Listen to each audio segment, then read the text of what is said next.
What a great pleasure to welcome you to the grand opening of the 25th Annual Sports Officiating Summit, sponsored by NASO. It culminates Tuesday night in a great banquet dedicated to you all, but honoring with the Gold Whistle Award to Jerry Markbright of the NFL. Congratulations, Jerry. You know, Barry Mano is a real entrepreneur. Not only did he start Referee Magazine, but he got a great way with words. He called me about a month ago and he said, "Kemp, do you believe in free speech?" I said, "Well, Barry, of course I believe in free speech. I worship at the shrine of our First Amendment. Why do you want to know?" He said, "Well, you'll give one at our opening ceremony in Denver on July 28th. Thanks, Barry. You know, I feel very much at home with you all tonight. We've got a great audience, and I'm told by Barry there's close to 500,000 officials. Well, one way or another, Jack or Joanne Kemp probably have either been at a game, been watching a game, or I've been on the field, or watching a son or a grandson or granddaughter playing in front of one of you men or women sometime in the last 55 years or so. I came from Fairfax High School in Los Angeles in the 1950s to Occidental College. So there's 7 years of amateur football. Drafted by the Detroit Lions in 1957. Spent 13 years in pro football. Then both sons played pro football. One in Canada, one in the NFL for another 24 years. I think I was captain of every team I ever played for. So I interfaced with one of you many times in many different ways and with many different hats on. And I want to tell you how much I appreciate your leadership. How much I appreciate what you bring to sports, both professionally and the amateur game. I'm chairman of the board of USA Football. We're kind of the clearinghouse founded by the NFLPA and the National Football League to help those 11 or 12 million young football players playing amateur football somewhere in the United States. And I really want to emphasize there would be no game without you. I know Frank DeFord said that last year, but it's so true. It's a universal truth. There is no game without those officials, you people, standing on the sidelines in the game, many times risking your physical bodies in harm's way to make sure that a play is called right, whether it's baseball, football, basketball, all the myriad of sports that are represented in that room tonight. So my hat is off to you, your leadership, your integrity, your willingness to probably work for very few dollars, at least for very many years, and the great integrity that you bring to sports.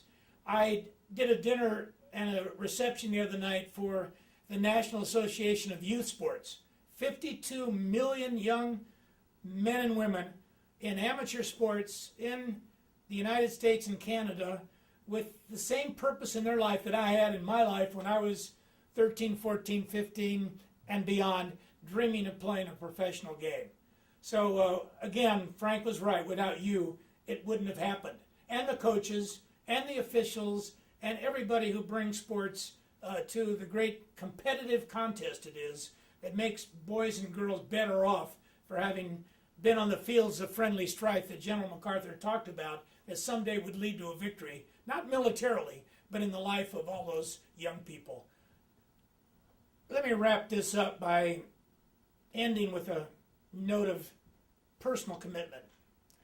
Having spent 13 years quarterbacking in professional football, but having played college and high school, and beyond that, boys club earlier than that, and high Y, my sons and daughters all played sports, both amateur and professional, at least my two sons. I've got 17 grandchildren in the Kemp clan. All of them play or will play college, high school, and youth sports. I just want to say that the power of persuasive officiating, the theme of this summit, makes me as a grandparent, a parent, a former player, with my connectivity to you and to sports, to realize that we're all in this together. This is the most important summit in 25 years. NASO has done 25 years of important summits. This is the most important because it is bringing you closer than ever before to the professional officiating that is so critical to the integrity of sports. And in no small way, this plays into the theme of what our country really needs here in the 21st century. young men and young women who know what it's like to win and to know what it's like to lose. I remember President Kennedy in 1960 at a sports banquet quoting Teddy Roosevelt with these words. He said, "The real credit in life goes not to the critic who stands on the sidelines and points out where the strong man stumbles. The real credit goes to the man in the arena, whose face gets marred by sweat and dust, who knows great enthusiasm and great devotion and learns to spend himself in a worthy cause, who at best, if he wins, knows the thrill of high achievement, and if he fails, he at least fails while daring greatly, so that in life his place is not found with those who have known neither victory nor defeat."